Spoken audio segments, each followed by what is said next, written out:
বুঝেছো গিন্নি, আমার এই ঘেঁচুটা বড় কাজের, বড্ড ভালো। হ্যাঁ, ঠিকই বলেছো।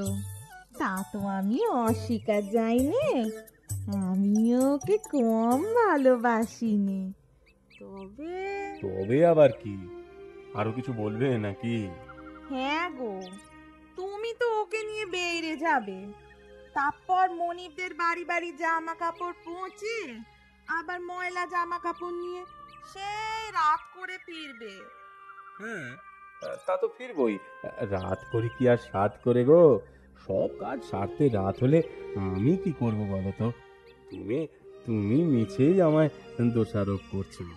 আহা, তোমায় দোষারোপ করছি নে, আমার কথাটা আগে শোনোই না। বলি, আমি তো থাকি একা একা, সময় কিছুতেই কাটে না, আমার কথাও তো একটু ভাববে। ভেবে আর কি করব বলো? ভগবান যদি আমাদের কপালে সন্তান না দেন, তোমার আমার কি করার আছে বলো তো? আমি ও কথা বলছি নে, তুমি তুমি আমার পুরো কথাটা বলতে দেবে তো? আচ্ছা, বলো বলো বলো, শুনছি, বলো। আরে ওরে, থাম থাম, চেঁচাসনি। আগে গিন্নির কথা শুনি, তারপরে তো চেঁচানি শুনবো। হ্যাঁ হ্যাঁ, বলো বলো। বলছি, আমার জন্য, হুম মানে এই বাড়ির জন্য না, হুম। একটা কুকুর ভীষণ দরকার গো। হ্যাঁ? এনে দেবে? কুকুর? কুকুর কি হবে?